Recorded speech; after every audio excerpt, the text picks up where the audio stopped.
राजकीय, सामाजिक, आध्यात्मिक, शैक्षणिक, शेतीविषयक बातम्यांसाठी आदर्श भारत माझा सदैव न्याय हक्कासाठी आपल्यासोबत. HCAH हेल्थकेअर केंद्रांची देशात 7 ठिकाणी यशस्वी वाटचालीनंतर महाराष्ट्रात नवी मुंबईत प्रथमच खारघर येथे केंद्र चालू करण्यात आले आहे.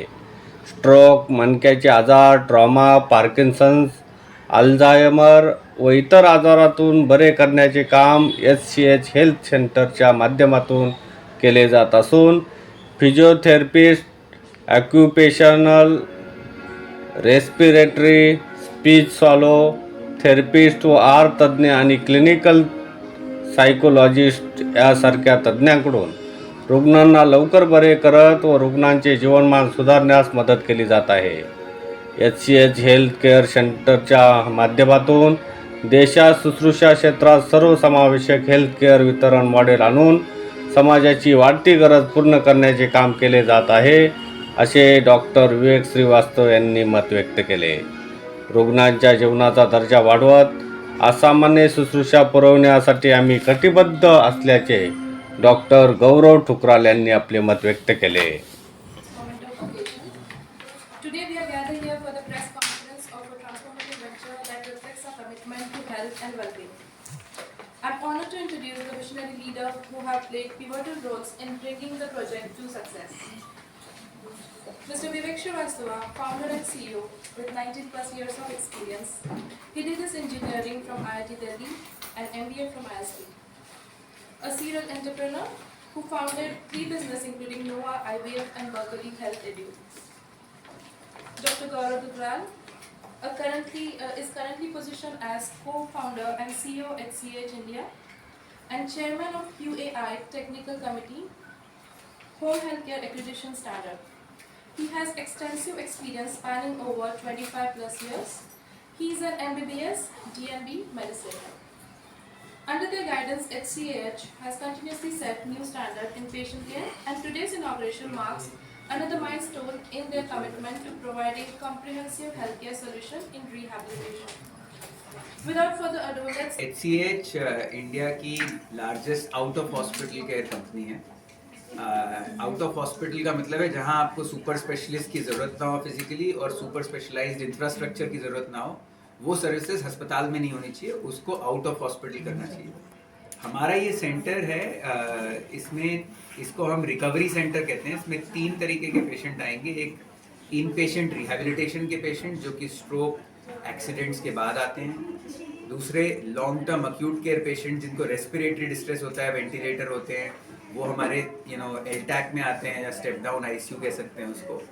और तीसरा स्किल्ड नर्सिंग रिक्वायरमेंट्स, जिसमें आपको नर्सिंग की रिक्वायरमेंट्स. ये 3 तरीके की चीज़ें करते हैं हमें सेंटर में. हमारा गोल है क्वालिटी, हमारा विजन है कि हम क्वालिटी ऑफ लाइफ को इम्प्रूव करें लोगों का और अवॉइडेबल डिसेबिलिटीज़ को कम करें. जो लोग भी किसी भी कारण से डिसेबल हो गए हैं, हॉस्पिटल से बाहर निकल के वापस से अपने उस जगह तक पहुंच सकें और क्लोजेस्ट उस जगह तक पहुंच सके जो उस इंसिडेंट से पहले थे, तो चल सकें, दौड़ सकें, खा सकें, और जो भी एक्टिविटीज ऑफ डेली लाइफ है वो कर सकें.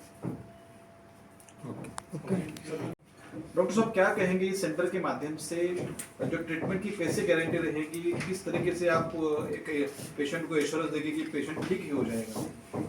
ये हमारा 7वां सेंटर है भारत में और हम पिछले 8 साल से लाखों पेशेंट्स को ट्रीट कर चुके हैं और वही सर्विसेज नवी मुंबई में जाएंगी, क्योंकि हमने इतने सारे patients of stroke, head injury, रीढ़ की हड्डी की इंजरी, रोड ट्रैफिक एक्सीडेंट को किया है कि अब हमारे पास इतना डेटा है ये बताने के लिए कि कौन सा पेशेंट कौन सी कंडीशन और कौन सी उम्र में कितनी जल्दी रिकवर हो सकता है.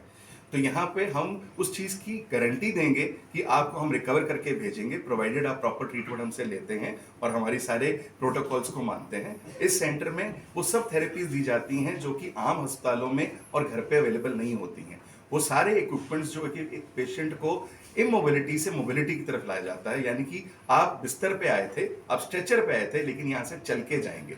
जो यहाँ पे थेरेपीज दी जाती हैं वो basic care, nursing care, 24 hours doctors के अलावा respiratory therapy, physiotherapy, occupational therapy, speech therapy, cognitive therapy, ये सारी थेरेपीज दी जाती हैं जो कि इन सारे पेशेंट्स को बहुत ही अच्छे से रिकवर करके दोबारा सोसाइटी के लिए प्रोडक्टिव बनाती हैं, ताकि वो अपनी नौकरी पे, अपने उस काम पे वापस जा सकें जिसका उनका कॉन्फिडेंस वापस आए और एक नॉर्मल लाइफ लीड कर सकें। सर आपकी ब्रांचेस कहाँ पे अभी चालू है और फ्यूचर में कहाँ पे आने वाली है, इसके बारे में थोड़ा।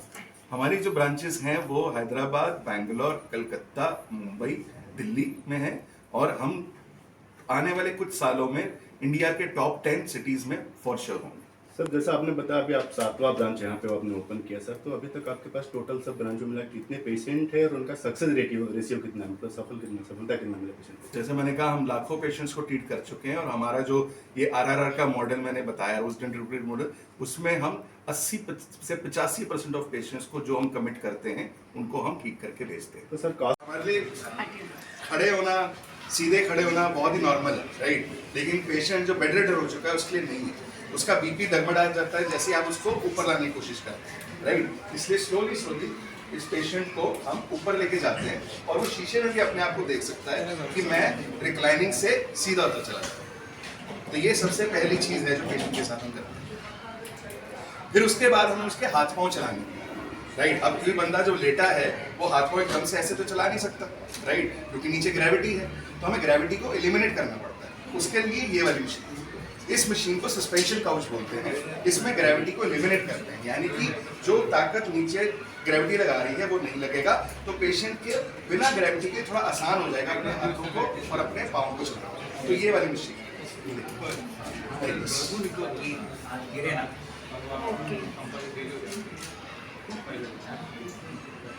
अरे को जरूरत पड़ेगी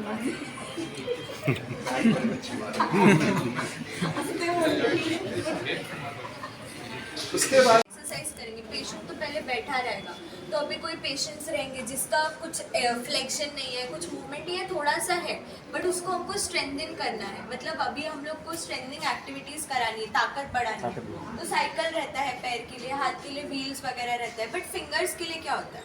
तो ये बहुत कम हॉस्पिटल्स में आपको दिखेगा कि फिंगर्स की स्ट्रेंथनिंग के लिए हमारे पास फिंगर पुली है। तो यहाँ पे पेशेंट हाथ रखेगा ऐसे एंड इसको नीचे खींचेगा, ठीक है। सो इससे हमारी जो फिंगर्स की ताकत है वो बढ़ेगी। अभी हम ताकत कैसे बढ़ाएंगे? कुछ वेट्स ऐड करके ताकत बढ़ेगी। तो यहाँ पे हमारे पास वेट्स रहेंगे, अलग अलग वेट्स। तो जितना जिस हिसाब से पेशेंट का ताकत है उस हिसाब से हम ताकत बढ़ाने के लिए वेट्स ऐड करके फिंगर पुली। फिर हमारे पास प्रोनेशन सुपिनेशन बोर्ड है। सो इसमें जब भी पेशेंट को ऐसे करना रहेगा, अभी सपोज कलाई की एक्सरसाइज, हाँ, wrist की exercise। अभी ऑक्यूपेशनल थेरेपी में ये क्यों है? अभी सपोज पेशेंट को डोर ओपन करना है, छोटी सी छोटी चीज़, तो उसके पहले जो बेसिक चीज़ है, जो हाथ ऐसे करने आना चाहिए, तो वो यहाँ पे होगी, तो उससे डोर ओपन करने का होगा। So this is related to occupational therapy in this way कि प्रोनेशन सुपिनेशन ऐसे करा जाएगा, इस पे हाथ रखें। सो this is all about the finger pulley board.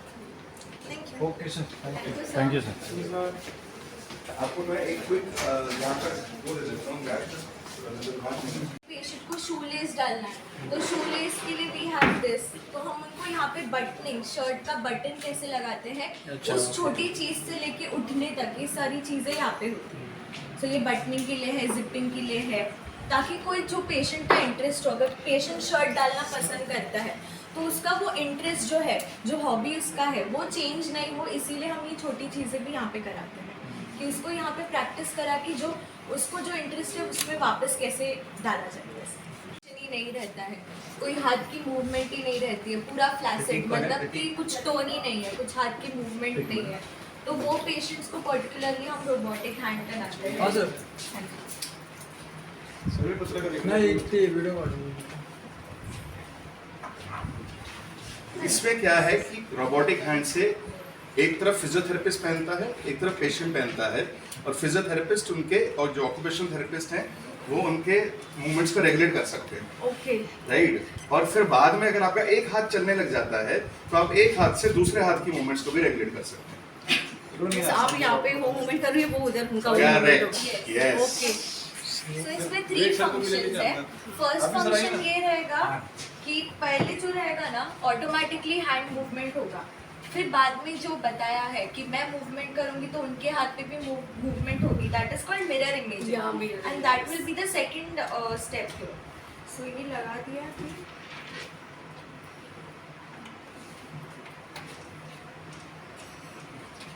We wanted some bites there also.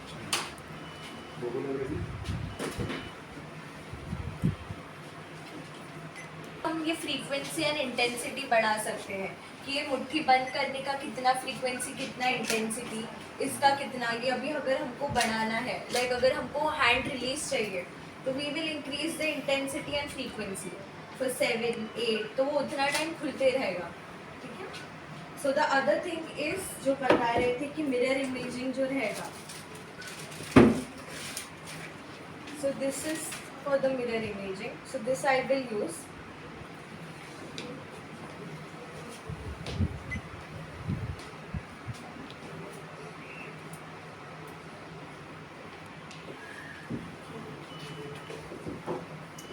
So now whatever movement I'll do here, it will be automatically reflected here. So it is like this. So if for example I have to, he wants to grip a ball, so it will be, अभी आप यहाँ पे हाथ ले लीजिए, मैं जैसे action करूँगी बस आपको कुछ नहीं करना, ठीक है, यहाँ पे ले लीजिए, यहाँ पे, ठीक है, थोड़ा इधर आ जाओ। यस, वेरी गुड, उठा लीजिए, शो इट टू एवरीबॉडी, अभी हमको ये नीचे रखना है, you don't have to bend, I'll release, okay, so it is like this, and there is third gamification which is operated by a phone.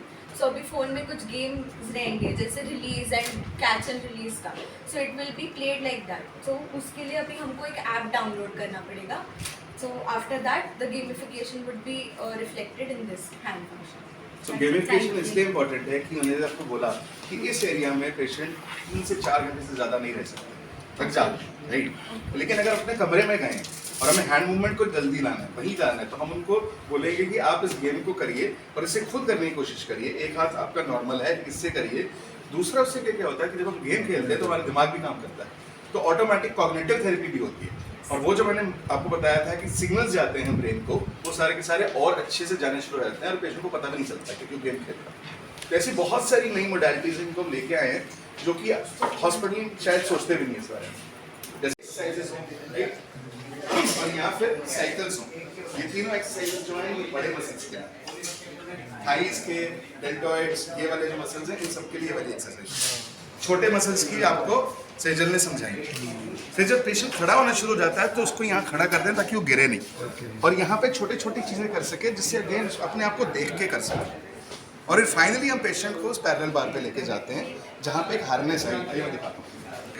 जब patient बार के ऊपर चलना शुरू हो जाता है तो फिर ट्रेडमिल के ऊपर लेके जाते हैं। इस तरीके से इन सारी चीज़ों को करने से, इतनी मेहनत करने के बाद फिर वो पेशेंट चल के घर जा सकता है।